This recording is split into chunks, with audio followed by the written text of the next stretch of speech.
Welcome. Welcome to Eight Questions with. I'm your host, Patrick. Uh, the good news is that Hurricane Ian has not hit Michigan. That's one good thing.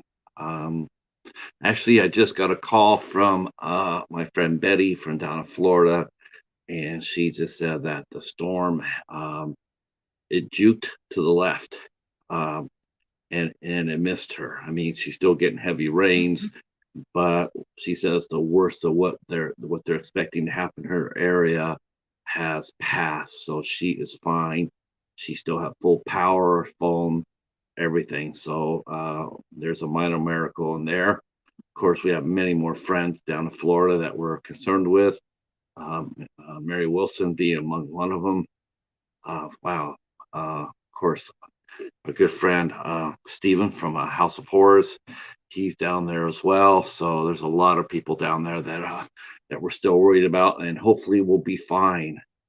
And here's our good friend Anthony Shabbat coming in here strong. How are you, sir?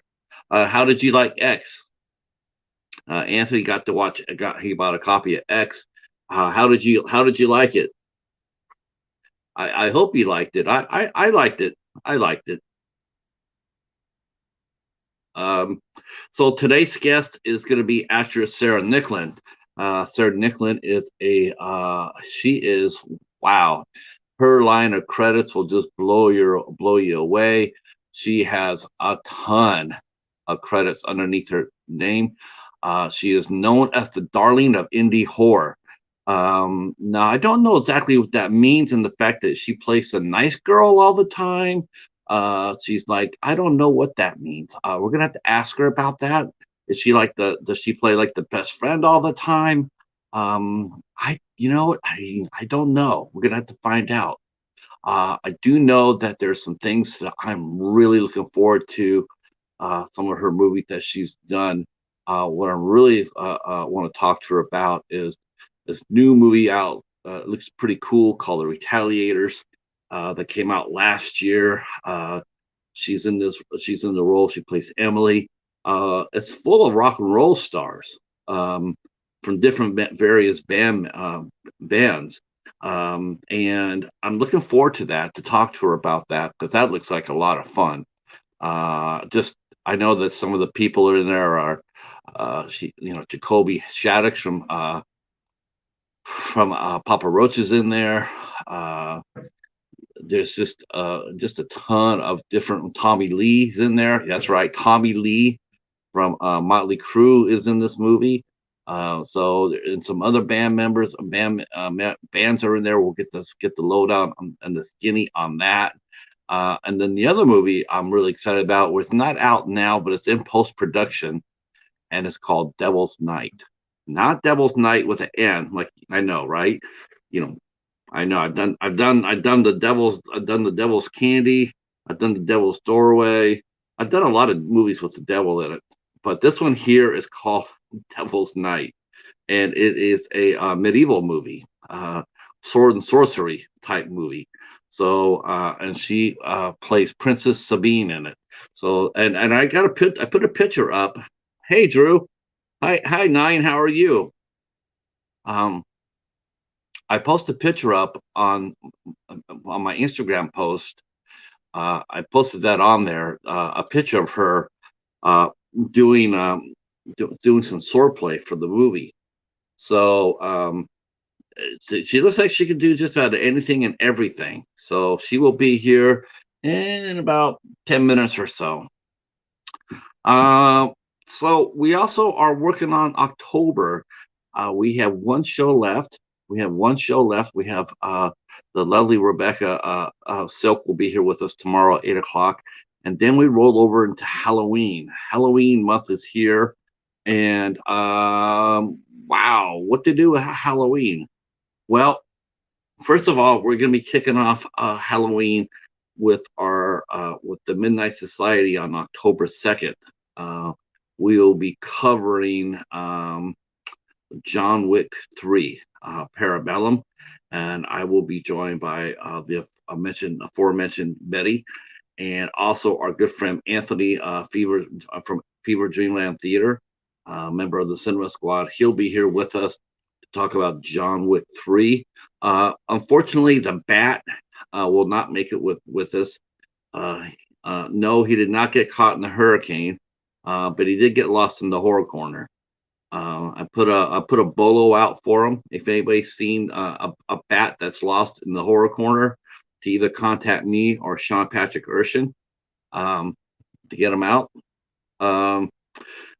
But he will not be here. He will be returning to the fold October 23rd. And then that the first week of October kicks off. We got some folks here in the month, and we're going to be starting off with a young actor DJ named Joseph Dominial. Oh boy, I'm killing his name. Joseph's going to kill me. He'll be here on the 4th of October, and we'll talk. This is both first two guests of October are they're both just starting out on their acting journey. They're just now launching, so we catch them right there, right when they're launching.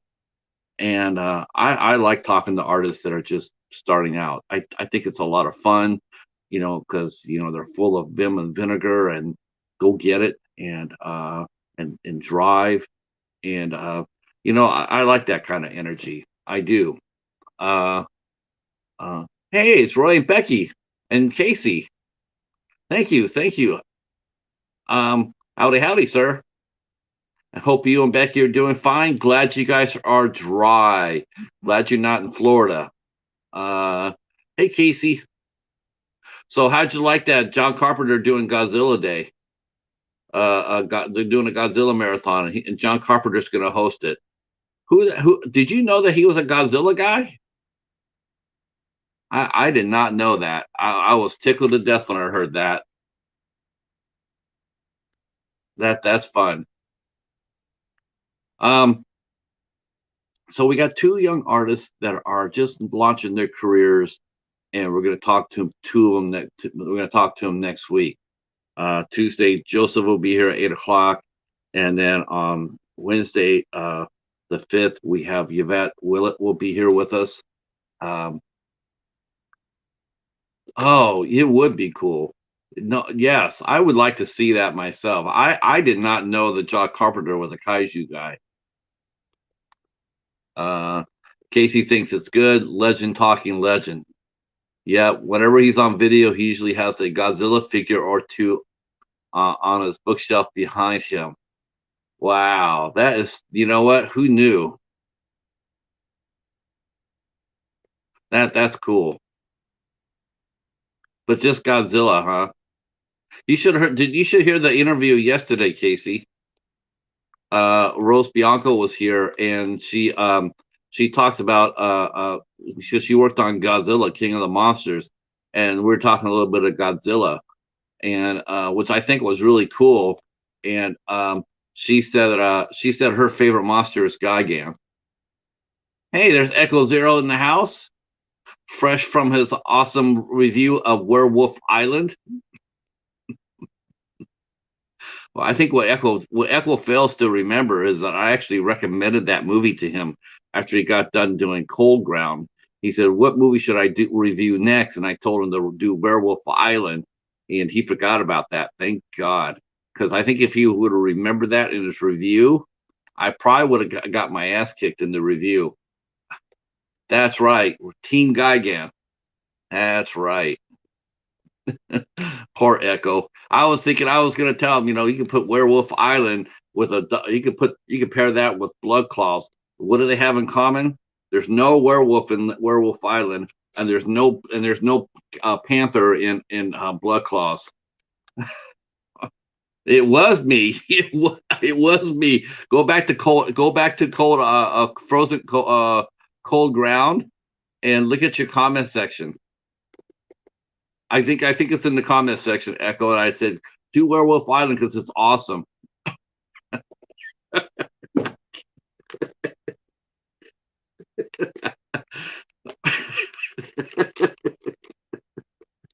Oh my gosh. All right, so I got Echo again twice. Though I will say, in all seriousness, I did not like the snarling. I did not like the snarling at all. I did like Werewolf House or Wolf House.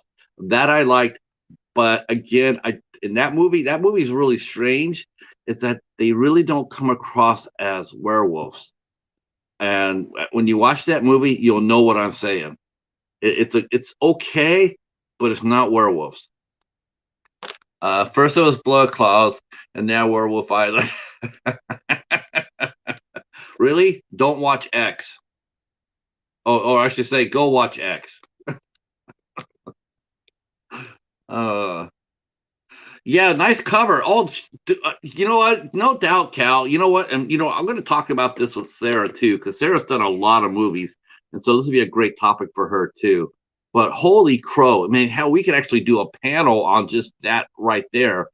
Um, how they make covers for these movies. Um, Holy crow! I mean, they people cannot write synopsis anymore for movies. Um, well, if she was in the movie, at least she would have had a werewolf echo.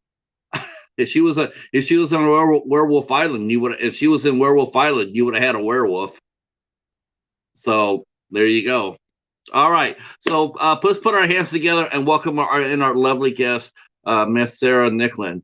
We're gonna have a great time tonight, and glad you guys are here. So let's buckle up.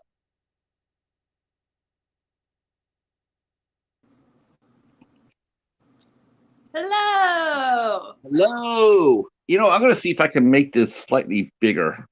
If I can do this. Let's see. Let's see. Layout. Yep. Yeah.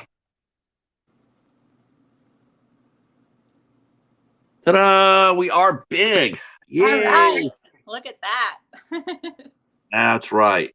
Welcome to the show. Welcome to the show. Well, thank you. Thank you for having me.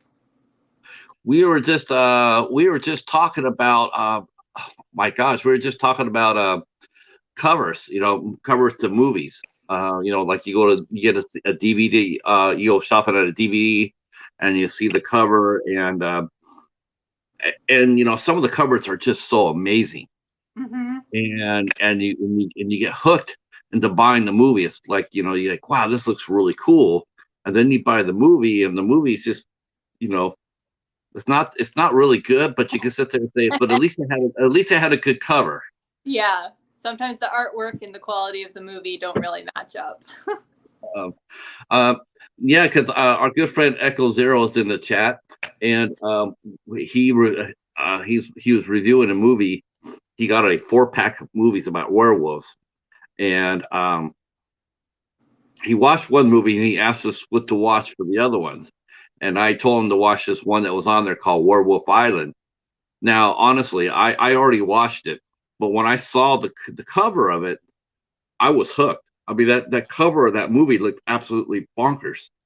It's a great picture. So Werewolf Island, a creature. It looks CG. It looked practical. Oh, okay.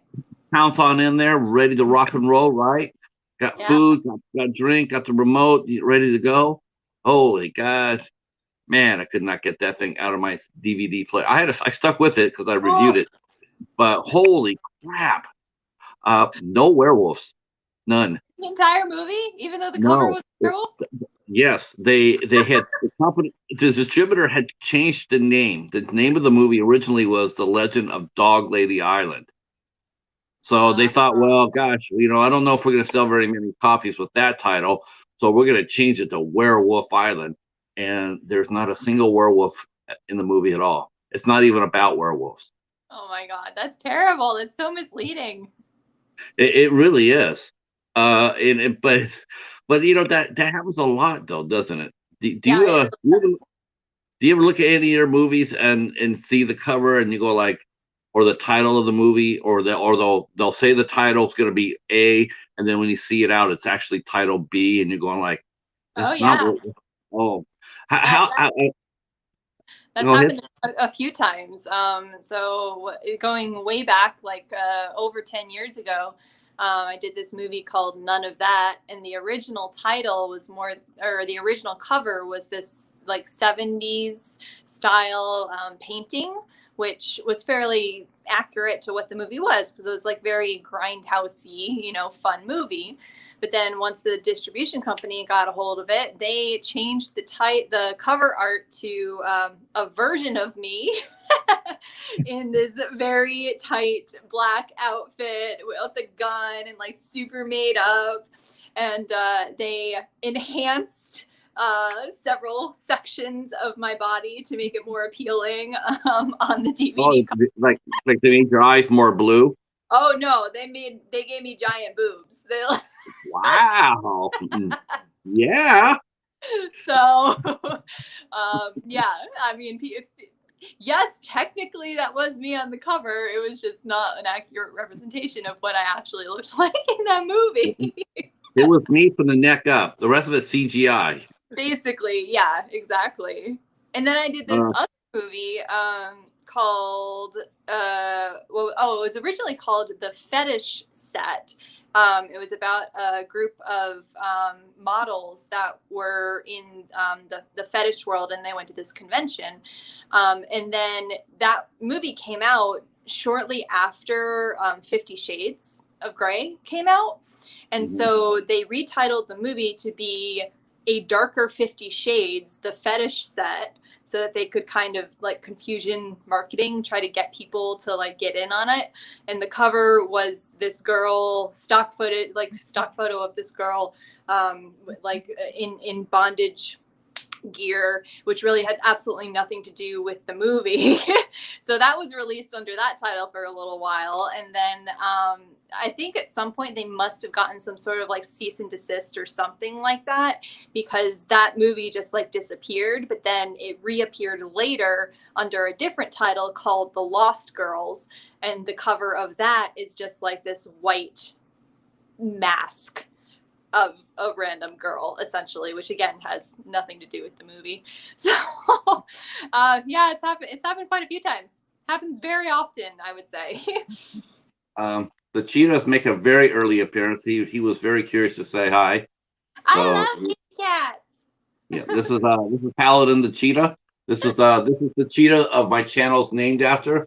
I have cheetah review. Oh, and yeah, I don't think he's really affectionate today.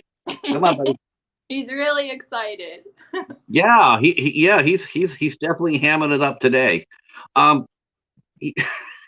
Yeah, there happens a lot. There's I know that Wild Eye does a lot of name changes on their movies. They're one of the distributors, and I know that the Asylum does a lot of the mockbusters, and they try to get their movies as close as they can to the real movie as they can possibly get. Oh, thank you, Betty. I hope that you stay safe. I'll check in with you after the show. Our friend Betty's in Florida, and she dodged the brunt of it. It was supposed to be coming in lower than where near where she's at, but she said that the storm jinked to the left and went up the coast and dodged Tampa Bay. So that was good news, at least for Tampa Bay. Yeah. Do you have friends down in Florida? I do, yeah. I have a friend. I don't know exactly what area of Florida he's in. I know he's not right on the coast, though, which at least it's a little bit helpful in this case. But he's definitely expecting to be without power, without internet, all that sort of stuff for the next couple days, unfortunately. Yeah. Hopefully it just bounced off the coast, hit the coast and just keep bouncing up, and it won't really. But it's such a huge ass storm. It's gonna cause some sort of destruction. Yeah, it's that time of year again. It's hurricane season. So, have you ever been in a natural disaster? Actually, I was kind of in Hurricane Sandy a little bit. Speaking of hurricanes, so that was the one that was in New Jersey, probably 7-8 years ago, I would say. So I was in New Jersey I forget what I was there for, but I was in a hotel when the hurricane hit, and the hotel went without power. And I remember the lines to get gas were just absolutely insane. Trying to get gas for your car, it was like hours of waiting. I remember the subways got flooded in New York. Yep, subways got flooded in New York. Exactly. Yeah, so Few it people was a mess. I think a few people even got killed. They were in their basement apartments, and the water came in, and they couldn't get out. Yeah, yeah, Yeah, exactly. yeah. Pretty terrible. Um, yeah. What recourse does an actor have going back to the covers? I mean, you see the cover, and now I know you necessarily can't do anything about the name per se, but when you see yourself altered like that, does an actor have any rights about that to actually go back there and say, could you not do that to me? Could you go ahead and just put who I am, what I am on the cover?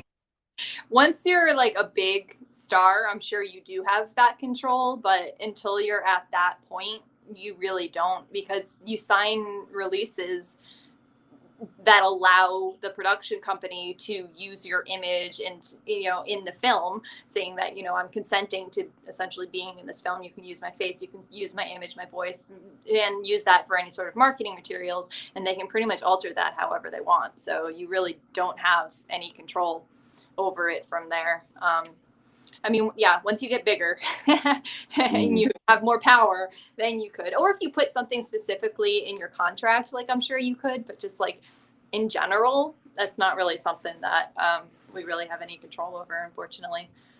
Yeah, that is unfortunate because you just want to be because you don't want to be known for that. You want your work to be represented and not a Hollywoodized, sexualized picture. I mean, hey, if the movie calls for you to run around, like that, that's fine. It's in the movie, but but the cover, to alter it like that, it seems sort of disingenuous to the consumer. Yeah, Um, absolutely. you know, like if I would have spent $10 and bought Werewolf Island and saw that, I would be livid.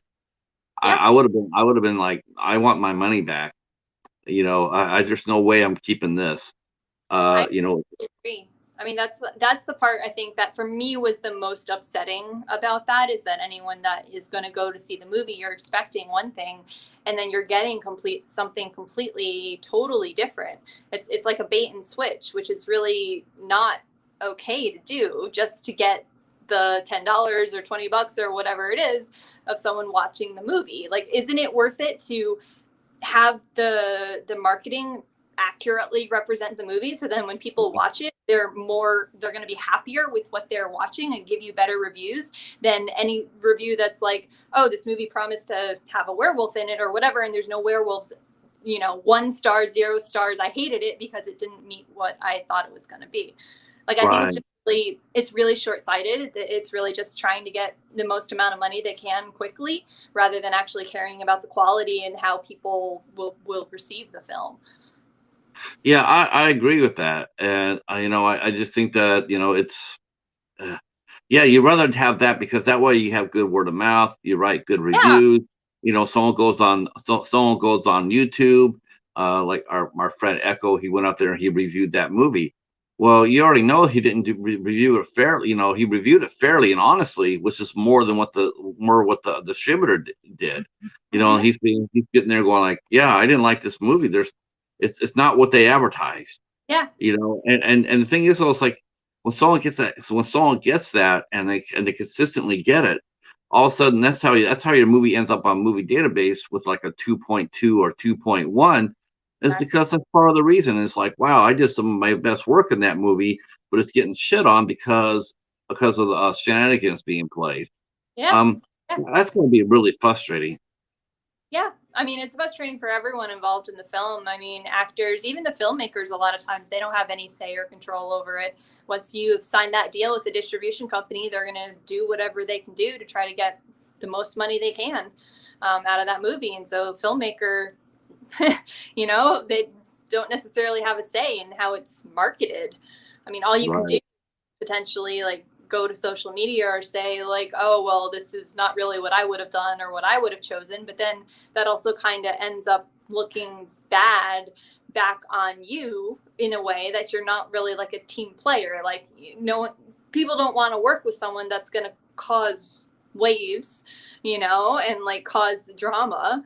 And they want to work with someone that's going to go with the flow and be easy to work with. So if you create this controversy around something like, oh, well, this is not what I intended it to be, you potentially are going to impact your ability to continue to work just from doing that. Now, yeah. So what are some of the recourses? I mean, if an actor has, or a filmmaker, I think too, as a filmmaker, I mean, you see like, who was it just recently that just did a movie that I watched a movie called Dying of the Light, and it had Nicolas Cage in it and Anton Yelchin, and it was written and directed by Paul Schrader. And he's a very respected director. He's done some great movies. And they made the movie, and they and the producers of the movie, they took it away from him. That's what he said. He says, they came in there and they took the movie away from me, and they cut it and they edited it and put a different score in it, and then they put it out. And everybody that was involved in the movie, the main principals, they didn't promote it. They didn't do any press for it. They said, nope. Yep. No. Now, is that a recourse? Have you ever had to do something like that where you saw yourself, you ever saw a part that you did, or how a movie was cut, or they said one thing and did another? Have you ever done that where you've just like, man, I just put my heart and soul to this movie and they screwed it up? I'm not really enthused to go out there and tell people to go out there and watch it. Yeah, I did have an instance of that where there was a version of the movie that we shot. Was what was originally in the script, and it was like really compelling, all in one location. And so you had a lot of suspense because you didn't have any break from what was happening for this girl that I was playing in this location. But then once they edited it, apparently the runtime wasn't long enough. So they went back and created a whole second storyline that was not originally in the movie, and shot all of these scenes that didn't completely make sense with the film, and then put it in, and it just broke all of the tension. That was because you're breaking up, like, it's one continuous real-time event of a girl in this building that thinks that she's being haunted, and so now you're breaking up all of that tension by cutting to this other guy that really has nothing to do with the story whatsoever. So that did happen. Wow. So I was a little bummed about that, because the movie was, it's not as good as it could have been, because that whole second storyline did not make sense and just broke all the tension. And I mean, when it came down to it, I still did promote the film, just because I feel, especially on like this level of like low budget, indie filmmaking, it's kind of all hands on deck. I can't be too precious with this stuff, So we all have to help each other out in order to continue to make movies and continue to do more work and hopefully better work. And so I don't think there's really a whole lot of positive that, at least at this level, would come out from refusing to, do interviews, or refusing to, like, even just, put a post up on social media, like 1 or 2 posts. You don't have to go crazy with it if you're not super excited about it, but, at least show that you're supporting everything that you do, especially when it's such a all hands on deck, filmmakers that we're working with. Yeah, it's it's funny because, I mean, sometimes we talk about where someone has done a film, like, mentioning Paul Schrader, and he came out there and he just, like, him and Nicolas Cage and everybody, they just didn't want nothing to do with it. And that's a rare thing to see. It stands out when it happens. I've mentioned this movie many times, and I definitely agree with you about about all hands on deck, because I think sometimes when one's ego gets in the way, you inadvertently step on a lot of people's toes. the most well-known one, and that I can tell you that I found was when Ryan Reynolds was going around and he was crushing the Green Lantern any chance and every chance he got. Yeah. He crushed it, and then he did it in his movies. And I thought about that. I'm going like, if he was just crushing himself, if he was just making fun of himself or in what he did, I mean, I totally get that. But he slagged the whole movie. Yeah. And the thing is, so it's like, wow, there's a lot, and it was really ironic. Is like he's actually slagged himself, and he actually gave a really good performance. That's the weirdest thing, Sarah. It was like you were really good in this movie.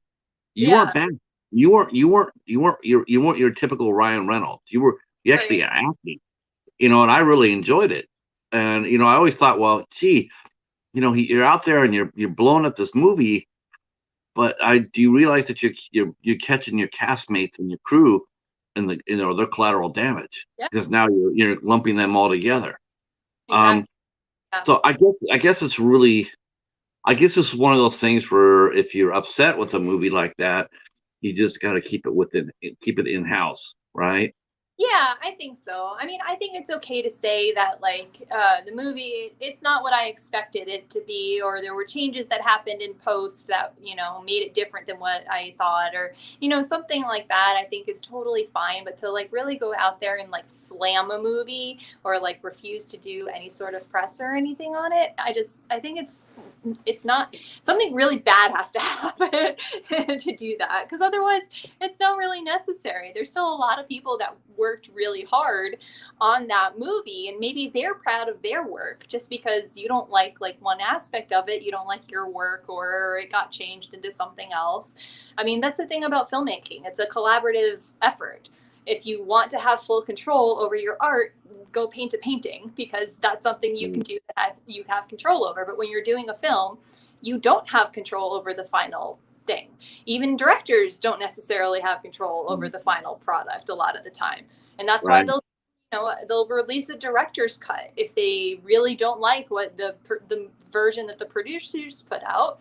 They'll recut it and put something together and say, this is what I intended that movie to be, which a lot of times is better, in my opinion, than the salesy marketing part, that was going to sell better. I like seeing the more artistic part often, but that's really all you can do. I mean, just, yeah, especially with indie film projects, like it doesn't do any good to burn those bridges, or try to keep anyone else down. We should all be helping each other, even if it's not exactly what you expected the movie was going to be. Um, Sometimes sometimes a title of a movie or the box of the movie, it's reversed. It's like absolutely, you see it and you go like, oh hell yes, I gotta see that movie. And I dare say, do you think it's safe to say the movie I'm going to mention is the one that people come up to you and ask you about, maybe like top five? Then they come up there and say, "All right, so tell me about this one, the Disco Exorcist." I knew it as soon as you were like going through it. I was like, that's it. That's going to be the one, just because of the title. I love it. Yeah. I love it. So talk to us a little bit about your experience with the Disco Exorcist. That was super fun. That was a super fun film to do. I think that was my fifth or sixth film that I did with Richard and Ted. So I did a series of films with the two of them. So Richard and Ted Mark Griffin. And I think that was somewhere in the middle. And that was, I would say, his most risque film. So we just before that film, we had done Atomic Brain Invasion, which was like a 50s monster movie, and it was just really fun and cute and reserved, and had a lot of that 50s feel, conservativeness to it. And so then to follow that up, his next film, he went way in the opposite direction. It was very 70s, very grindhouse, and it was just like all of the like dirty jokes that he was holding in from doing Atomic Brain Invasion came out in the Disco Exorcist. So it's really over the top and crazy. It was so much fun to shoot that one, because I bet. at that point we were pretty good friends, and I mean, we had done several movies together at that point, and it was really just a family. Like that really was my like East Coast film family, and I really loved working with them. And it wasn't just an instance of, okay, you show up and you know, film your scenes and you're an actor and then you go home. Because we were such a like film family, I mean, I was helping build some of those sets. I was coming to set if I wasn't being used as an actor that day, and, you know, holding the bounce card or holding the boom or, you know, whatever you need to do in order to get the movie made. And I think that camaraderie and that family atmosphere really comes through in that film. You can really feel that we're all having fun and we're really all on this crazy, wacky journey together. Thank you, Roy and Becky, for coming by. Be safe. Our friends Roy and Becky came by. Thank you so much. Hi. You too, and be safe. Let's see. I can. Oh, wow, sweet. Hi. Orange and white too. Orange and white too. Yep. What kind of cat is he? Is he a Maine Coon? I don't know. So I found him out in the woods. So I don't know like any like particular film breed that he is. He's very fluffy. I don't necessarily think he's like full Maine Coon because he doesn't have the big like facial features and the tufts. And he also doesn't really always act like a Maine Coon. Like Maine Coons I've had Maine Coons in the past and they're like super loyal and get very, very attached to you. And he's kind of more just like chill, like kind of just goes around, does whatever. So unless you break out the treat bag. Oh yeah. Yeah. Hi. What's your cat's name? His name's Sawyer. Sawyer. That's cute. So let's go back to the beginning because we got to start from the beginning. Where were you born and raised at?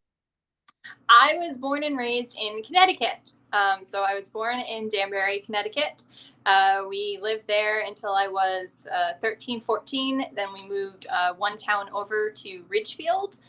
So that's where I went to high school. Graduated high school, and then I moved to Boston. I went to college at Emerson in Boston, and then after that I moved to Rhode Island for a little while. I had started working in the independent film scene in New England while I was in college, and then the filmmaker that I was just talking about, Richard, lived in Rhode Island, and Rhode Island and Massachusetts are, you know, very close to each other. New England, lots of things very close to each other. So I just hung around there for a couple years, continued to make some movies, and then moved out to Los Angeles. Did you have culture shock moving from Connecticut to LA? What was some of the biggest difference that you noticed between the two? There's a lot. I would say it took a little while, definitely, to get used to Los Angeles. I think early on, one of the biggest things that I noticed at first is I had gone in for to a temp company just to get trying to get just some basic jobs so that I could support myself after moving here.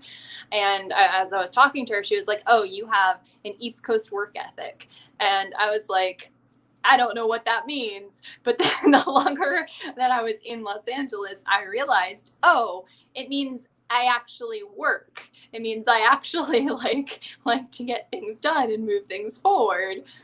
Because there's a lot of like in Los Angeles, there's a lot of that kind of like, you know, surfer, like wishy-washy, like, yeah, I'll kind of get to it when I get to it, you know, sort of thing, that I was encountering, at least at that time. And so I think that was one of the biggest shocks initially. It's just that like everything moves at a snail's pace out here. Now, when you're back in Connecticut, did you what did you get involved in theater first, or did you do theater, or did you go straight to film? I started in theater. So when I was in middle school, I had a huge crush on Jonathan Taylor Thomas, the actor. And so I decided that the best way to meet him would be to become an actor. And I might as well get started as soon as I can. So I started doing school plays when I was in middle school. You were motivated. I was motivated, exactly. So I did plays pretty much as much as I could through middle school, through high school, and even after high school, when I was in college, doing regional theater as well. It wasn't until I graduated high school that I got my first film role. So my first film role was a short film that I did right out of high school. And so I just ended up falling in love with the craft of acting, aside from Jonathan Taylor Thomas. And so that's really what, you know, did you ever get to meet him? Did you ever get to meet him so far? No, No, not yet. Not yet. I'm going to say not yet. I'm going to put that out there and say not yet. The closest I came, I did meet Devin Sawa, who was the other, like, you know, hot teen boy, like, at the time. So back then he would have been like my number 2. JTT was number 1. Devin Sawa was number 2. So yeah, there you go. So I did actually get to meet him. Now how's that for homework? That's pretty impressive. I was ready.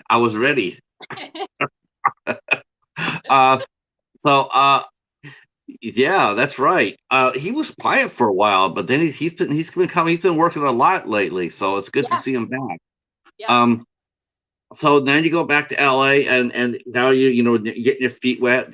Has it changed very much from when you first got started? When you first got started to now, what are some of the things that have you noticed that have really changed in the business?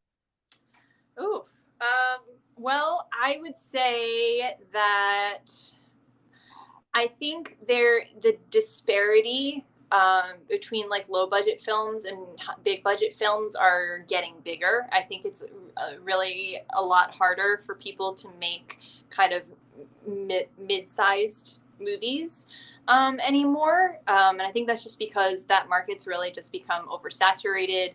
The DVD market has pretty much crashed, and that's where a lot of those movies used to be distributed, was straight to DVD, which kind of doesn't really exist anymore.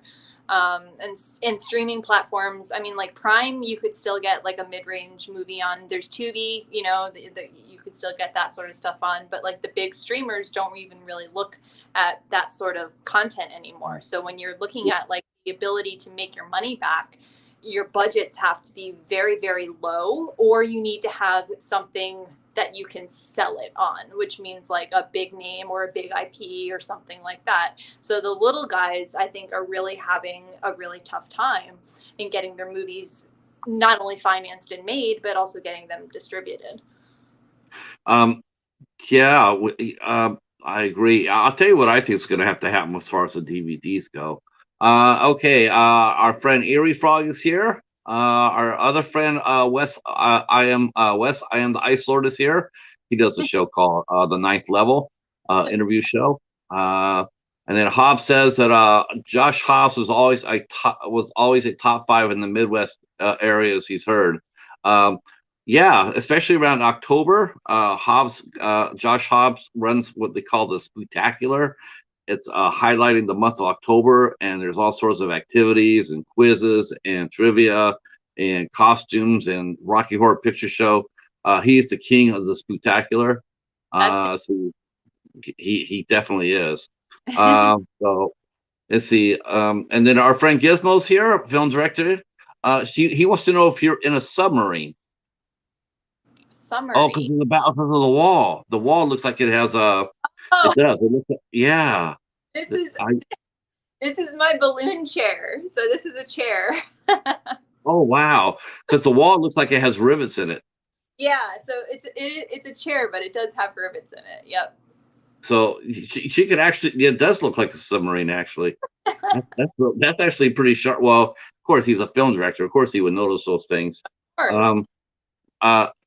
So now, I agree. This is what I think is going to happen. We think that with DVDs are going to come back. I mean, I think they will. I think, eventually streaming is going to price itself right out of business. It's going to do the same thing that cable did. It got higher, and they're charging more and more and more. And I think people are just finally going to sit and say, like, why am I charged? Why am I, especially the way that they divided the content, like you can only watch Disney here. You can only watch Hulu here. You can only watch, NBC here. You can't. It's going to get to the point where none of the shows or series are going to crisscross. So they're trying to make you pay, like if you're a fan of God, I don't watch TV, so I don't know any of the shows. Okay, so if you're a fan of Channel B, or Dancing with the Stars, right? Now they took that show for network and they put it on Disney Plus. So now you've seen a show that you normally could see for free, but now you're being asked to pay $20 to see it. People are not going to do that. They're just not going to do that. And I think the way they're charging more and more, I think people are going to start looking back and like, you know what? It was much better when I had my own copy of things to watch. I can control what I watch when I watch it. I can pay a lump sum one time of $20, and have it in my house and not worry about if it's going to go off the streaming services. If the streaming service is going to be charging me $25 a month just to watch it, why am I paying $25 to watch something when I can own it? I think eventually it's going to turn around. It's going to come back. It's going to be like the vinyl record. They said the same thing about vinyl records. It's going to be extinct, and then lo and behold, it came right on back. Yeah. So, or streamers don't have everything. Also, there's definitely lots of movies that you want to watch and you can't find it streaming online. But if you have the DVD of it, then you're good to go. So, I mean, we definitely have a giant DVD catalog of a whole lot of movies. And the other thing that you get out of the DVDs that you don't get from streaming services are special features, which I think are really interesting. I love looking behind the scenes and how movies were made and the bloopers and like all of that sort of stuff. And you're losing all of that with. I'm a huge special feature guy. I'm with you. I love to see how it works. I want to see the wizard behind the door. Exactly. Yeah, me too.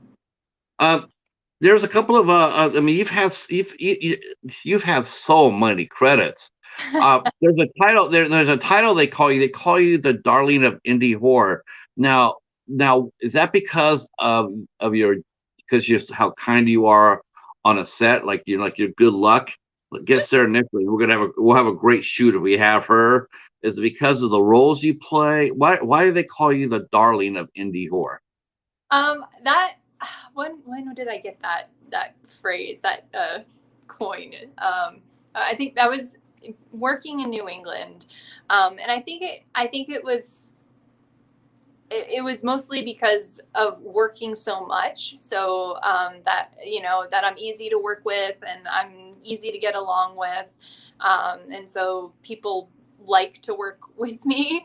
So I think there's that aspect of it, and I think just being nice and being liked, and just being someone that's a pick. They're like, yeah, we want to put this person in our movie because they're a good actor and they're good on set and we like to work with them. So I think that kind of makes you like the darling, that you're just constantly working and doing more and more stuff in the genre. In most of your movies, horror movies, do you find yourself playing are you the best friend girl, or are you the final girl, or are you the one that's usually getting killed in the middle of the movie? I've done a little bit of everything when it comes to those. So I've definitely done more horror films than non-horror films. I mean, I've done my fair share of movies outside of the genre too. It's just the genre is so loyal, and so that's really what people really focus on. But in the horror movies, there was a while there where I was pretty much just the final girl. Like for the most part, I was just doing those types of roles. And then after that, I kind of branched out a little. And sometimes now I'll be the best friend, or I'll be the first kill, or whatever it is, whatever part I think is most intriguing to me, because after you do something for a long time, it kind of gets boring. So you want to I was gonna say, did you get a chance to play the killer? I've played the killer before too. Yep, a couple of times I've played the killer. So yeah, I've been like pretty much all different types within the horror movies. So it's fun to change it up and do something different every time. What was your first what's your first horror film like? I mean, now, I mean, when you walked on a set and you're playing you're in a horror film, and it's different from live theater, Mhm. definitely. And the first time you've had to sit there in the makeup chair and get made up, what were all the things that were going through your mind? Was it like, were you like sort of nervous by that when you saw someone come in there going like, okay, we're gonna make a mold of your face, or we're gonna put some special effects on your on your arm, okay, you got hit in the chest with the axe, so we're gonna trick you out to make you look like a victim. What was it like the first few times you did that? So my very first horror feature, I think, was Splatter Disco, and when so I was really excited to do that because it also stars Debbie Rochon and Trent Haga and Ken Foray.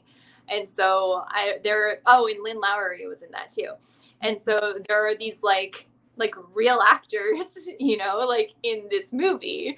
And I'm like, oh my God, like I'm a lead in this movie and it's like a real movie and there's all these real actors that like I've seen in other things. So that definitely made me super nervous to do that movie the first time. But I also it made me really excited and it made me want to like do a really good job. So I felt like it was a good opportunity being in that film and also just getting the chance to learn from these other more established actors about not only their craft of acting, but how they've navigated the business to get to where they are now. So that was really cool. When it comes to that one, I didn't get killed. I was the final girl in that one, and I don't think I had any effects or like I didn't even get sprayed with blood at all. I don't even think. No, I got Um, out of the. Now, did you know who Debbie Rochon was before you got to work with her? Yeah, I did. So when I was in high school, my friends and I, so Terror Firmer was a movie that like we had watched, like, and it was just kind of like a thing between like my group of friends, because it's such like a bonkers movie. And so It Debbie is. and Trent are both in that. And so then I'm like on set with Debbie and Trent, and I'm like, oh my God, like you guys are from Terror Firmer, like, like so I remember watching the first time I saw Terra Firma, and I was like, because because he actually got naked in that movie. Up yeah. to that time, yeah, up to that time, I'd never seen her do that. So it was the first time I ever see her, and I had to go back and go like, wait a minute, but she's doing what? Um, yeah, because I was like, oh, okay. But I got to talk to her. We talked quite a bit. I got to meet her at a convention. She's the queen. She's She's she's amazing. super sweet, great actor. Like she's really really wonderful. Um, have you ever been intimidated by any of your co-stars? I mean, walking onto a set and you get told that you're working with a Ken Foree, with a big reputation, a big, you ever just like, holy cow, someone like a Yeah, Debbie. I think I actually get intimidated fairly often. Actually, I have to. I just as my personality for like me myself. I'm generally a little just more shy and quiet, and so when it comes to being in those situations, I kind of have to put on a little bit of a persona that I feel like it's a persona that I'm this like confident, outgoing person. um, but I think, I mean, I had a scene with Brendan Ralph, who had played Superman. So, like, he Yeah. played Superman, like, the year before we did this movie. And I had a scene with him. And so, like, that was pretty intimidating because I'm like, oh my God, this guy is, like, a real actor, like, in this giant blockbuster movie. And now I have a scene with him. I better not mess up. And so I think that's kind of how I handle that. If I'm going to have a scene with someone that I'm intimidated by, I try to just make sure that there's no possible way that I'm going to forget my lines. Because Right, that's right. Has that happened to you, has that happened to you? And if so, or have you seen an actor get frozen up like that? And how do you help yourself and them if they get I stuck like that? I think on very rare occasions that's happened to me. It's not. I'm usually at least. I'm like always very prepared just because I'm terrified of being not prepared and of failing. So like the only like I think I've only had that happen like a handful of times where it's, you know, we've already done several takes. And then for whatever reason, even like when you're just having a regular conversation with people, sometimes what you were going to say, the thoughts just go right out of your head. So I've had that happen like rarely, but then I just have to like take myself back through it. And like usually when you're on set, they give you sides. So it's like a small piece, like a half-size piece of paper that has the scenes that you're shooting for the day.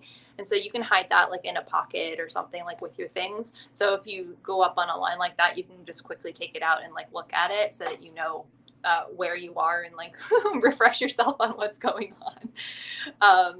There's pressure to do that for every movie. I mean, a lot of people might think, yeah, but you're only doing like you're only doing a low or no budget horror film or whatnot. But it's not about that, is it? It's all about getting the best performance possible for every time you put your foot on set. Absolutely. And at least for me, it is. I mean, other people, I might disagree with that. Like, I think sometimes there are bigger actors that they had a big career and now they're doing low budget horror just as a, you know, a way to make money. And some of them don't really care, you know, because they're just there for the paycheck. But at least for me, like, it doesn't matter the budget of the movie that I'm on. I want to do the best possible job that I can for myself, you know, just to be a good actor. And also you never know like what, even if you're in a bad like low budget movie, you never know who's going to randomly see that. I'm like, even if I'm in a bad movie, I want to be the best part of that bad movie.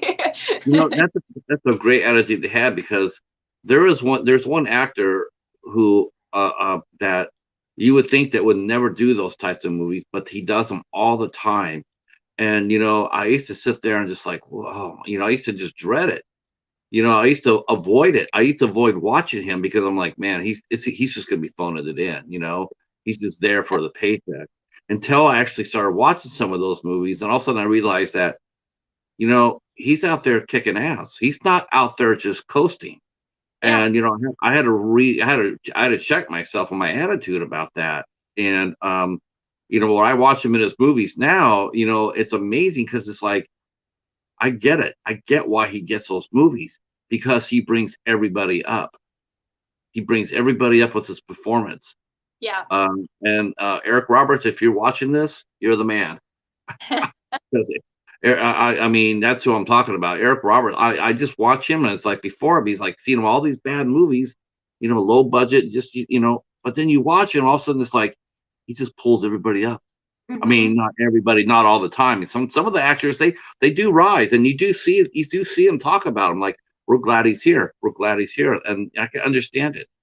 I definitely get it. I definitely get it. It's a good lesson for younger actors or even seasoned actors who maybe they're feeling burned out about themselves or whatnot. But then you see him Oscar nominated, and he's going there, and he's in this movie with you, but he as far as he's concerned, he's acting on a Christopher Nolan movie with $100 million budget. Right. And here he is doing $100,000 movie, and he's treating it just like that. I mean, that's got to be, that sort of professionalism has got to be respected. And, you know, yeah.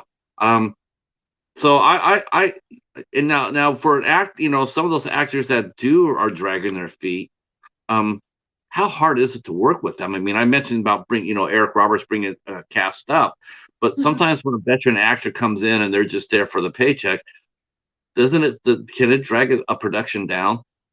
It can. It totally can. I mean, it just kind of diminishes morale on set, I feel like. I mean, like, if there's an actor who doesn't necessarily really want to be there because they're just there for the paycheck, then a lot of times they'll be more difficult to work with, too. They'll be like, oh, I don't want to do that. And the director's like, okay, we're going to do this. And no, I don't want to do that. And it's like...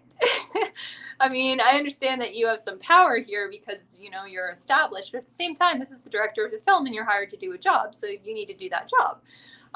And so when you get that kind of conflict, any sort of negative energy on set, I feel just really drags the entire day down. And it also makes you feel like, okay, well, I'm here, I'm showing up, I'm here to work.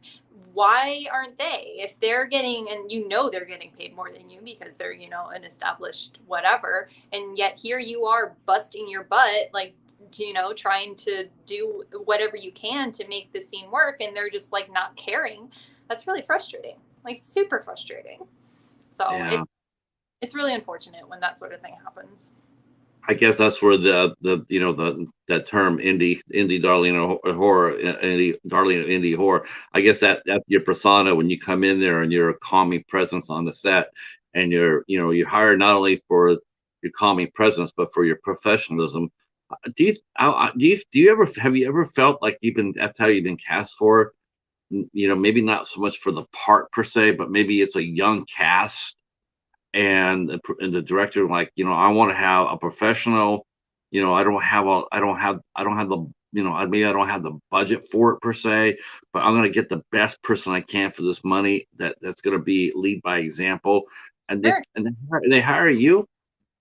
Sure. I think, I mean, I've had some instances where I'm put in a role, and then I was told later, okay, well, we wanted you to play that role because we knew that we wouldn't have to worry about you.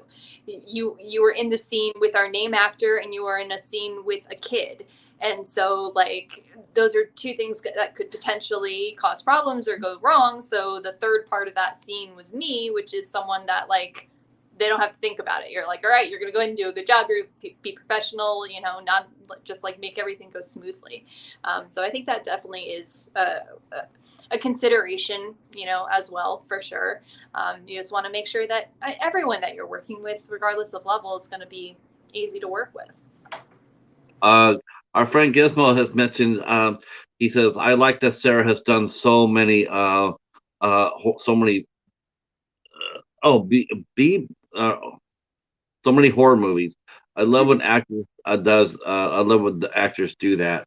I do too. Like I said, I just see, you know, I just look, like I said, I look at your credits and I'm like, wow, you don't get to be where you're at without just being a total professional. You know, bringing your A game every time. You just don't do it. I don't care. I don't care if it's a low budget horror film or not.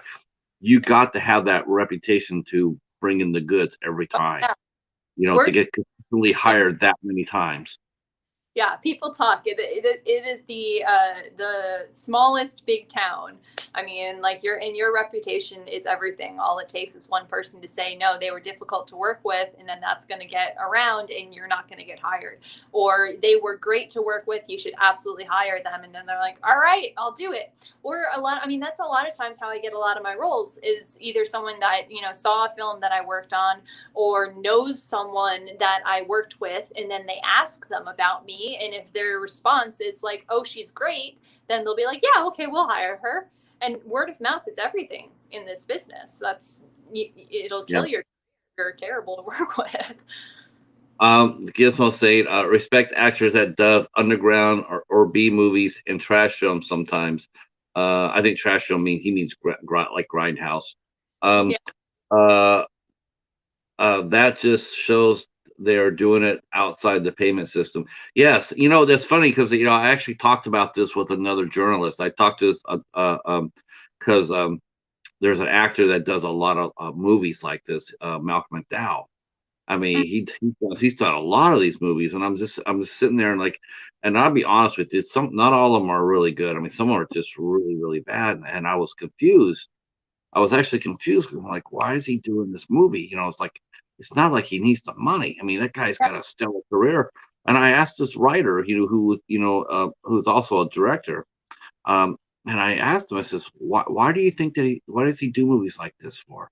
And he goes, he does it for the work. He does it he just does it for the work. He wants to work, you know. So that's why he does it. He'll, you know, he knows, you know, a lot of these older established actors, they know full well walking in what they're getting into. They know it's going to be crappy. It's not going to be that much money. It's not going to be from where they were used to, but they don't care. They don't care. They just want to come in there and kick ass, have some fun, you know, rate the crafty, and then you know, move on to the next one. I mean, I can appreciate that. You know, I do appreciate that. You know, I always feel that sometimes for some, and tell me if I'm wrong here, by all means. Do you think that sometimes when established actors come in and they do low budget horror films like that, or low budget films in general, um, do you think it ever hampers them from getting jobs from bigger movies like maybe they used to get, and I they go back and they do lower budget movies? Do you think it affects them moving forward as far as being cast in bigger movies? I think if they're already a big actor, and they go and do some low budget horror movies, I don't think that's gonna impede them from continuing to do bigger budget stuff because they've already been established at that. However, I have heard from other actors that I am friends with, one in particular, who was being considered for like a very big part on a TV show, and they wanted him. They told him like it's yours, and then they did some research on him, and they were like, actually, you've done too many low budget horror movies. We don't want you for this. So I think it can hurt you if you're not established yet. But I mean, that's so difficult because, like, how are you supposed to get good at your craft? I mean, other than taking classes, then like being on set and like getting experience being on set. Because you can take classes all you want and work on the craft of acting, absolutely, but there's also technical things that goes into filmmaking, like understanding how to hit your mark without like staring at it on the ground, or understanding what eye lines are and how to find your light. And like there's more to it than just the emotional acting part of it, and you can't really learn that until you get experience being on set. Also, being on set, it helps get rid of nerves a lot of the, Right. being like, oh, I know what's going on here, like I'm comfortable. And so I just don't think it's fair when more mainstream, higher up, whatever people is like, oh, well, they've just done a whole bunch of crappy, low budget horror movies. We don't want them. It's like they're It's a, working. They're it's a two-edged sword, isn't it? I mean, very you much. sit there and go like, you done like 20 low budget horror films. We can't use you. You've done too many, and you turn around and sit there and go like, well, I wouldn't have done 20 low budget horror films if you had called me. If Exactly. you called me, for your last project, I could have, I could have did that, but it's like, it's hard. It's like if I just sat around and waited for the big role, I'd be looking like Christian Bale in The Machinist. I'd be like this thin, I couldn't live on that. Um, I think, you and know, like same with Malcolm McDowell, like that's part of it too. If he only did the big roles, then he's going to work like very rarely at this point. And so if you want to continue doing it, continue feeding your soul with that creativity, and also in some cases, like for him, for someone that's more established, being able to go and do a low budget movie that, let's face it, not as many people are going to see, that you can go and experiment and have fun in, like try some crazy thing, and there's less of a risk of it backfiring or being a problem. um, I want to talk about a couple of movies because they do look really cool. I'm touched on them in the beginning of the show. One is called The Realtors, Yeah. Retaliators. It's, Talk to us.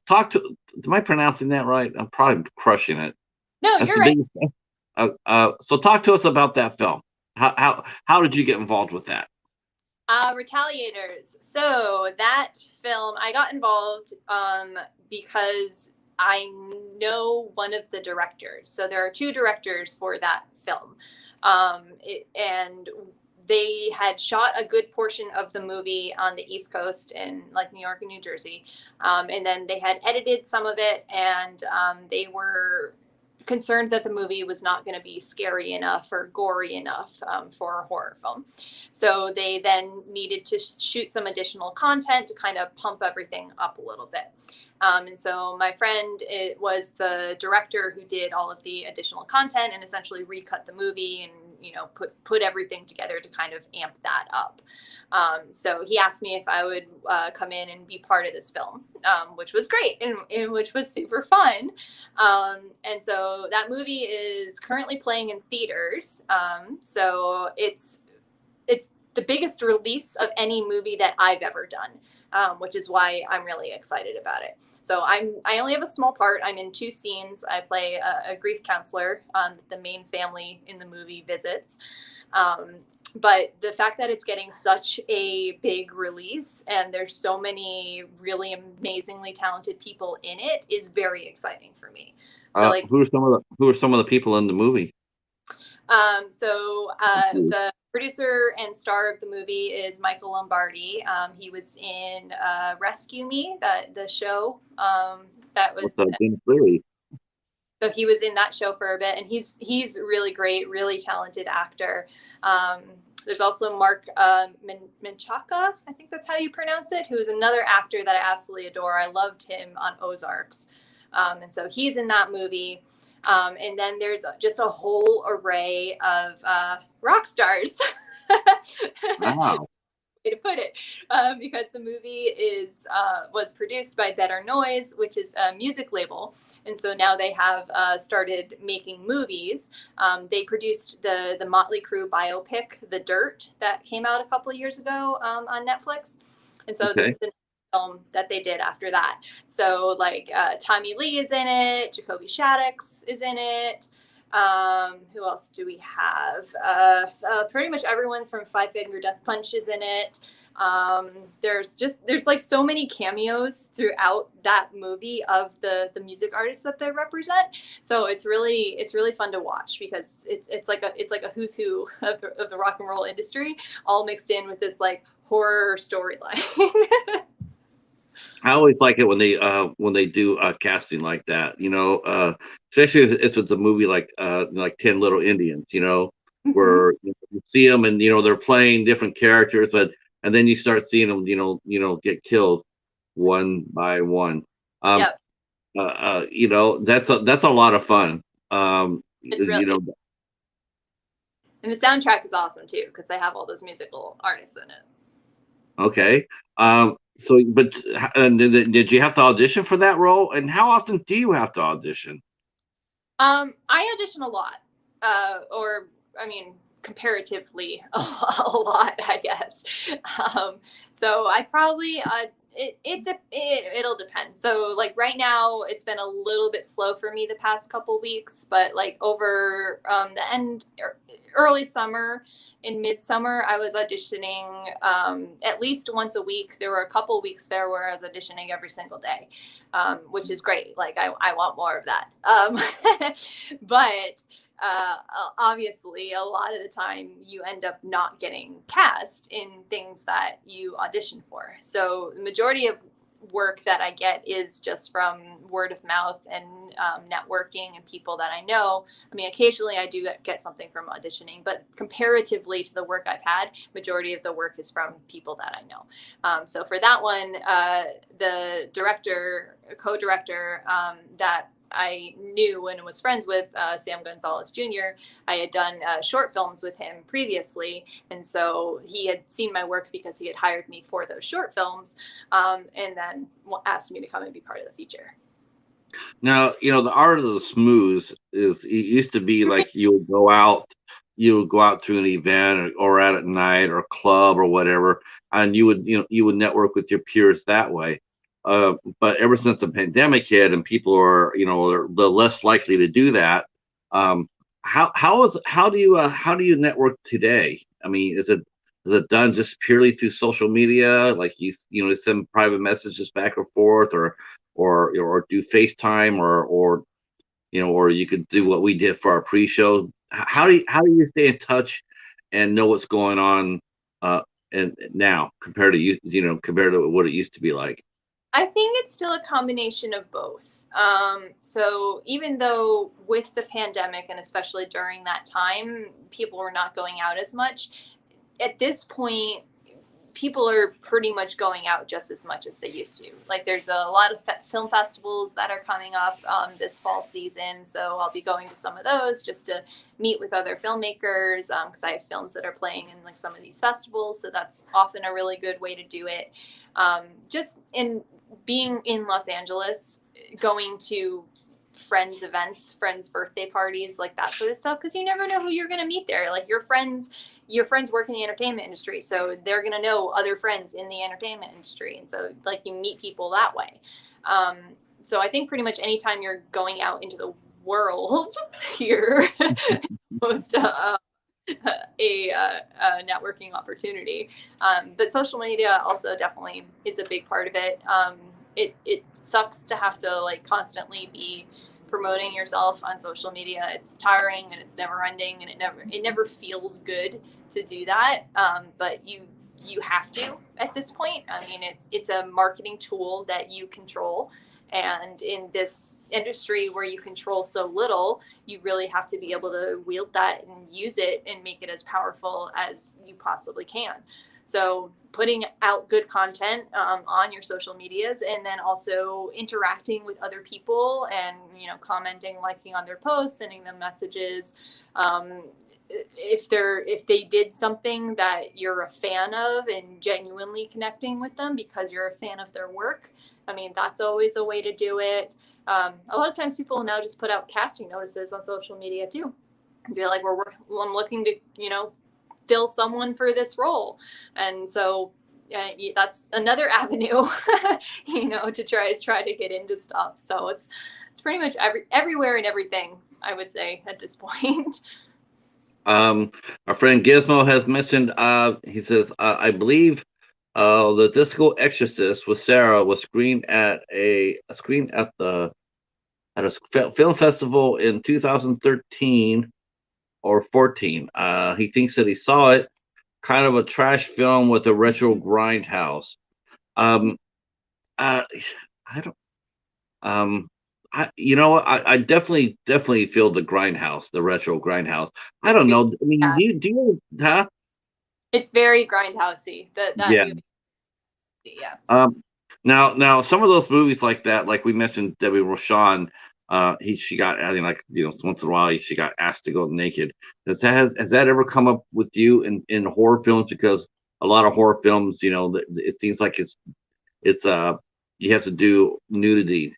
Probably not so much now, but back when you first started, was that a problem or an issue for you? It wasn't really a problem or an issue for me.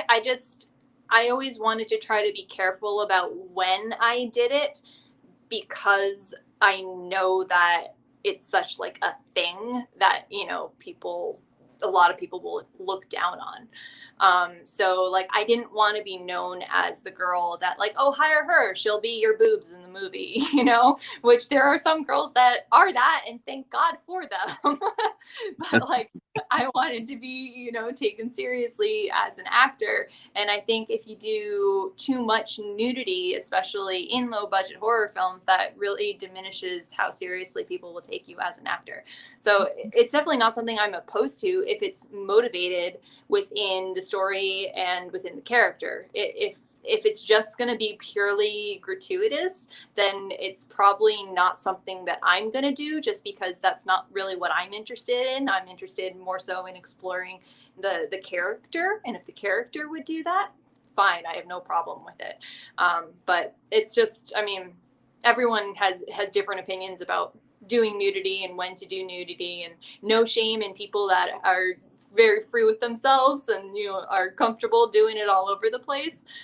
It's just, I'm more concerned about the public perception of doing that, and I don't want it to negatively impact my career. Okay. This was saying the trash is a genre. I don't know. I mean, you know what? I probably know that, but I probably don't know films. I always think grindhouse. I equal grindhouse with trash, because it's that retro, gritty look. Yeah. I love it. But oh, it's a film festival. BUT Film Festival is a festival that focuses on B movies, underground, and trash films. John Water makes trash films. Yeah. Echo saying that they're reporting that Coolio has died. Oh, the man or his career?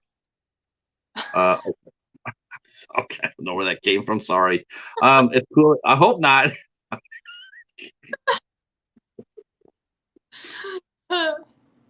I'm pouring coffee out for Coolio. Hope that's a false report there, Echo. You're not getting revenge on me because I recommended Werewolf Island to you. Oh, Uh, maybe it is. I did. I did. I told Werewolf. I told Echo to watch Werewolf Island, and he might be trying to get some. He might be trying to get some revenge. I think that's Saying the man. Oh well, hope not. Now I feel okay. All right. I'm probably gonna hear about this for a while after people watch this. Um, let's see. I'm not saying. Oh, okay. Yes, I know that. I was just trying to figure out how to present that. I know you wouldn't do that. Let's see. Like your first film's an underground genre. In his next film, he's directing a trash film. Well, that'll be interesting. I really like to see that. Not because I don't, because you make outstanding movies. Gizmo's amazing. He's an amazing director. Uh, see, Echo saying, "I will get my revenge on you, but you will not see it coming. Trust me." That's right. That's right. Because I'll probably never see what you recommend. I know better now. Uh, let's talk about some non-horror because you did one movie. I'm so glad. I knew we were going to talk about this movie. I knew when I saw the picture because I'm psyched. It's in post-production, and I hope to hell it gets a physical release. You got to make sure, Sarah, it gets a physical release. Uh, talk to us about Talk to us about Devil's Night. You're doing a medieval movie, and you're yeah. playing a princess. Oh my God, I had so much fun in that movie. So yeah, it is a medieval fantasy horror film. So I love medieval fantasy movies more than anything. Like Lord of the Rings, Game of Thrones, if I could do nothing but that, I would be completely happy. So the opportunity to do this medieval fantasy film, when I first heard that they were like doing that movie, I was like, I have to find a way to be in this. So I I Facebook stalked them. I emailed the producers. I emailed the director. I emailed the writers. I emailed everybody just to try to get in this movie. And eventually it ended up working out and they ended up casting me, which was fantastic. So we shot it in Texas about 3 months ago or so. Yes, Texas. Yes, there's a castle in Texas that we shot in. What? I know. Sure. That's cool. Isn't it? That's cool. Yes. Yeah, I like that. I like that a lot. So how did you get? So you're saying you Facebook stalked or whatever. Was it one of those things where you just was trying to find anybody that was connected to it and you said that you'd like to play the role, or how do you do that without crossing the line, as far as as far as that goes? And you're also acting with of course I should have known this. I just got done mentioning this with him. I mentioned Eric Roberts, and here he is in your movie.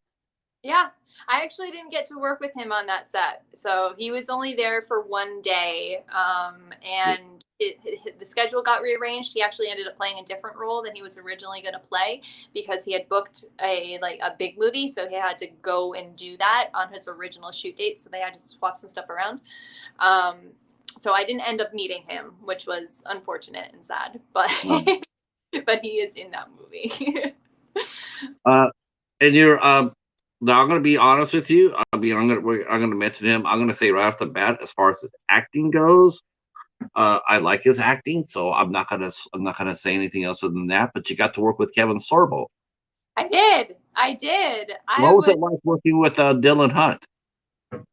Dylan Hunt.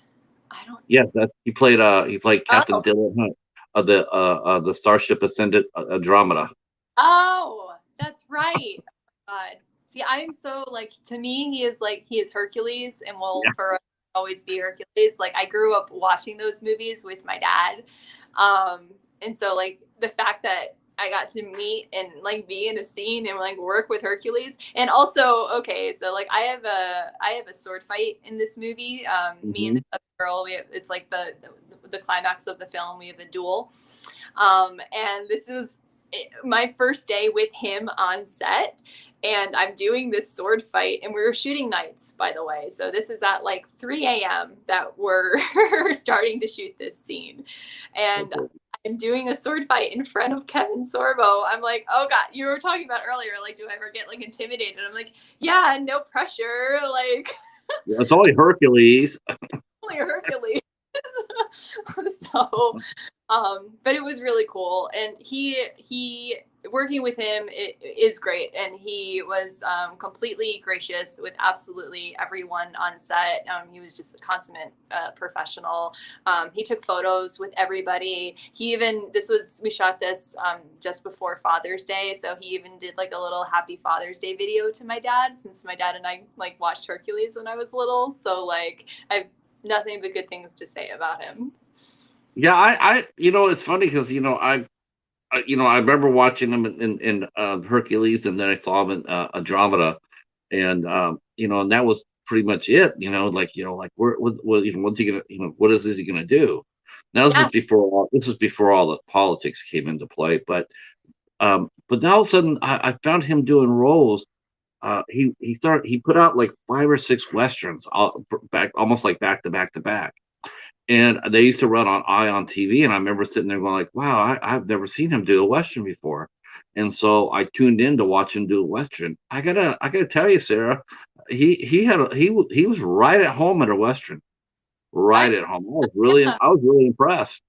Yeah, I could totally Uh, see that. Like he just, even from the the fantasy stuff that he had done, it was always very grounded and like of the earth. So I could see him totally working a Western. I think he's done a lot of like faith-based stuff now too, like romantic holiday. You know, yeah, he does the faith-based movies a lot, and it's sort of that's a tricky genre though. It's like, it's really tricky. There's believe it or not, I mean, there are some movies that lean, one way or another, politic wise, sure, and yeah. they don't show, they don't care. They don't care if that's how they see it. Like, the people from the right look at The West Wing, and then Hmm. we look at other things on the right. Now, has that ever come to, like, has that ever entered a set of, Kevin Sorbo has that reputation now, like, he's seen as a right wing, he stands up for the Republican side. Now, does that ever come into play on a set, where an actor or an actress will sit there and talk politics, or is that really something that's forbidden? You just don't do it. Whatever you do outside the set, have at it. But once you're here in the now, you can't talk about it. Is that pretty much the golden rule, or is that just? I think, yeah, it's for the most part. It's like an unspoken rule, because you don't want to upset anyone, and you don't know what different people believe, and I mean, a film set is a work environment like any other work environment. There's you wouldn't go into your office and start talking about like all of your political beliefs there either, because you probably don't know what the beliefs of your coworkers are. You don't want to upset them, and you have to continue to work with them for the duration of however long that's going to be. So it's one of those things where don't, what is it? Don't talk about politics and religion.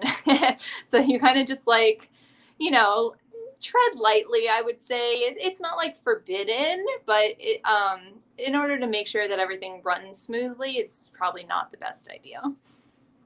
So how long did you have to train with a sword? Uh, how long did you have to train with a sword? Because I posted a picture up that you had on your Instagram page. I posted up as to let people know we would be talking tonight. You looked right at home with holding Yeah. the sword. I love it. I love it so much. It's so fun. So I had actually, I had taken sword fighting classes already before even doing this movie, just because this is a genre that I want to work in. So I thought it would be important to have some sort of training to show that I could do this sort of thing. And so actually I had a sword fighting like scene demo, and that was what I used to help get me the role in this movie. So that's what I sent to like the directors and the producers, being like, here, I can sword fight, I have it on tape. Yeah. Wow, yeah, you don't see that. You really don't see that too often. You don't see sorcery very much anymore. I mean, you really don't. I mean, it's really almost forgotten genre now. Uh, as far as that type. I mean, I don't look at Game of Thrones or Yeah, Lord of the Rings. I don't look at that as medieval. I look at it as fantasy fantasy. and yeah, there's some sword play there too, but it's not like. Yes, there is, but it's not like the medieval movies. It's not like the castles and the different, like Troy. Troy was probably what wasn't medieval per se. Kingdom of Heaven with Edward Norton and Orlando Bloom. Now that was a medieval movie. Yeah. And you just don't see that type of medieval movie being made anymore. That, or like And the sword and sandal movies aren't really made anymore either. Like going back to, like Conan and like all of that sort of stuff. It's just, you don't really see it that much. I think technology, the technology of today's filmmakers, they're doing superhero movies, doing Star Wars movies. I just think people are so focused on that and that, cutting edge tech, that I think that, going back to doing an old fashioned movie like that, I just, like I heard they're remaking Cleopatra, and I'm like, wow, I'm going like, wow, I don't know how that's going to do. I just don't see it really going anywhere, because we don't do enough movies like that anymore. I just, and some of those movies, they're heavy on dialogue, and a lot of the high tech movies, they don't have a lot of dialogue. Mm-hmm. It's just Um, action. yeah, always action. Let's see. Gizmo saying, "Thank you for good words. I bet you haven't. I bet after you've seen Inside the Horror, it's one of his movies, 2012. It will change your mind about me being great. No, it won't. That'll never change. Lord of the Rings is my top 20. My top 20 list of the greatest. Hell yeah, me too. Yeah, agreed. Uh, see, Sarah worked with Sean C. Phillips. Oh, you worked with Sean Phillips? I know Sean Phillips. Yeah. Uh, Mike Ferguson. Then I take it. I know who Mike Ferguson is. I don't think I've ever met him in person, though, that I can think of. He's a big teddy bear. Hell of an actor. See, Sean's in the film Grind Exploitation. He said he had him in his last film just for 10 seconds, but fun guy and great collector. Yes, his physical media collection is insane. Yeah, he does. He has a whole YouTube channel that he does on that. Yeah. So like, I haven't been in a scene with Sean Phillips, so like we haven't acted together, but I have met him just from being out around in the horror world. And I think he also did a review or something of one of my movies on his YouTube channel of the DVD. I think it was Chupacabra Territory or something like that. Yeah. You've had some great titles. You've had some fun movies. I love their movies. But the one thing I caught before the show came on, I was looking at Tubi, and I caught this show that you did. It will turn to be a pilot called Ghost Girls. Yeah. So walk us through that. Walk us through that. Because I'll show you I'll tell you what I thought afterwards. But Sure. tell us how you got involved with that. I got involved with that. So the director of that, Paul, runs a site, B Movie Mania. And so he had actually just reached out to me to just do an interview, just like this, like we're just doing an interview. I'm glad Coolio didn't die during it. It's okay. That's um, I'm blaming you, Echo. During that interview, I think we just talked about ghosts or ghost hunting or something. It was just like one of the topics that came up and how I was like interested in it, but hadn't really done it. And so then years later, he wanted to do this all-female ghost hunting show, and so he reached out to me saying like, hey, remember we talked about this during the interview, like you have an interest in it, do you want to come do the show? And I was like, yeah, sure, that sounds fun. I've never done like an official ghost hunt before, so let's do it. And that was pretty much it. That's how I got involved. It was easy. Yeah, I thought of that show when I watched it. Wow, I was really impressed because most of those shows are just like they're just Hollywood, ghost hunters or Ghostbusters or whatever that, there's so many of them. They used to run like a ton of them on the Travel Channel, but Yeah. all those shows, oh my God, every single episode you see, they find something, like either that or they say, "Did you hear that?" Oh Lord, I just if I had a shot, if I took a shot every time while I was watching a ghost show that they said those words, I would have been dead 10 times over. Um, Absolutely. but I really liked Ghost Girls because it really was a straight. It really played across as a documentary. It really truly did. And my only thing I wish they would have done was I wish they would have took off the music or changed it because or actually just take it away because you guys were all serious.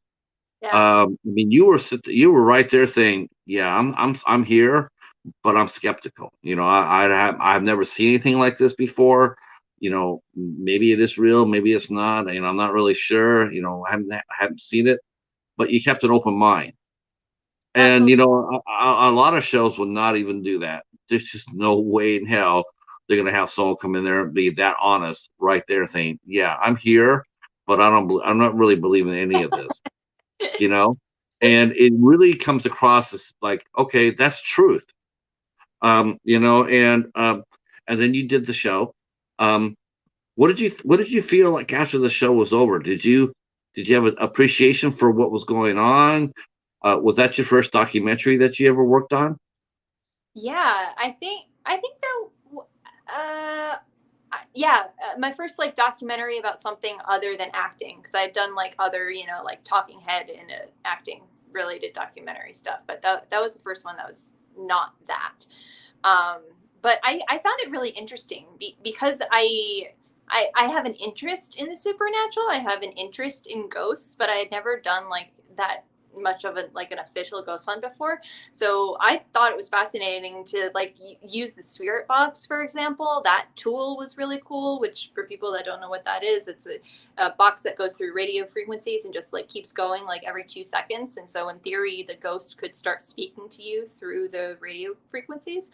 I'm like, that's a kind of ingenious, thing to create in order to try to communicate with people. So I think seeing all the different tools that are often used when you're doing that kind of a ghost hunt was really interesting, and trying to be objective about it at the same time, while also having fun with it, because it is a show. So we don't want to be sitting around just bored being like, when is something gonna happen? I just wanted to bring attention to the chat. Our friend Spider and accomplished screenwriter Spider Dobrowski is in the house. Hey, Spider, how are you? Spider was a guest just a few episodes ago. Nice. A tremendous talent, tremendous talent. He's got one of his movies is on Tubi now. It's called Teardrop. It's about a haunted ghost town. Excellent so far. Really enjoyed it. And he was a guest and he talked about screenwriting. Tremendous show. I'll send you the link. Sure. You should watch that. Yeah, and Spider has a YouTube channel, so if you want to get over there, and if Hobbs is still in the chat, maybe you could drop Spider's link. That would be awesome. Hopefully you're doing well, Spider. And wow, yeah, I gotta send you the link for that show, because you really enjoy it. He's got a great eye. Let's see, and Dismo, our director friend, he worked on a documentary for the last 8 years on the side, a story about men who have suicide thoughts and how they can find the free space, I guess, in their mind, clear the mind. That would be an interesting documentary. I mean, Yeah. yeah, especially now. I mean, mental health seems to be a huge topic, a lot more now than it used to be. Um, Speaking of that, and I'll end it on a happier note. But I do want to ask this because it has been, it's been one of the questions I've been wanting to ask a guest. But how important is mental health to an artist, to an actor? Oh, I think it's very, very important, because especially in this industry where you're being rejected daily, multiple times daily, like that can really affect you if you let it. And if you're not in a good mental space and you let those dark feelings and dark thoughts creep in, like you're just going to spiral downward and you're really never going to get out of it, because unless there's some sort of, giant big thing that all of a sudden like randomly happens to pull you out. And I think that at least at the beginning of my career, I was much more susceptible to letting my success dictate my mood. And so like if I wouldn't get an audition, if it was a role I really wanted, I would be so invested in it and so excited just like auditioning for it, and then I didn't get it, and then I would be upset for like days, like 3 or 4 days. I'd be crying like because I didn't get a role. And that's really not a good place for you to be in for yourself. So you really have to create some distance between the industry and your own mental health and not let your success dictate your success as a human. And it's two different things, which is really, I think, difficult to do, and something I've really had to learn over the years is that I can't let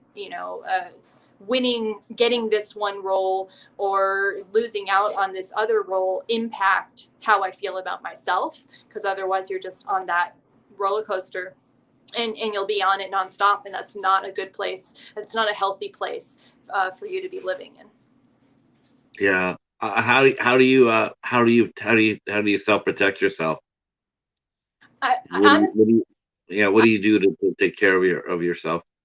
I don't let myself get excited or invested in anything, which is kind of sad, because like you want to be excited, in it, about it, or about this like chance or this opportunity. And like when I first, say I get an audition for like a big movie, I've had, in my first thought, it's like, oh my God, I'm so excited. And then I have to like, even still, I have to like, I allow myself to like be excited about it for like a couple of minutes. And then I'm like, okay, you got to put that thought out of your head.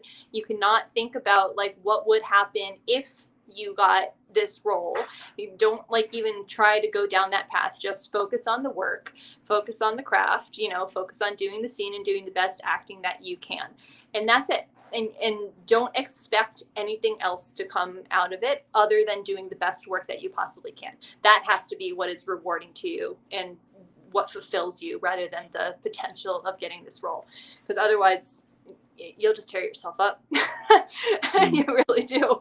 So even now, even if I book something, even if I shoot something, I don't allow myself to get fully excited about it until it's released, because you can still get cut, and that's happened to me before too. Like my roles have been cut down or sometimes been cut out of movies because it just didn't serve the film. So I don't celebrate anything until the movie is done and released and I'm still in it. Right, right. Real quick, the chat's been popping tonight. I really appreciate that.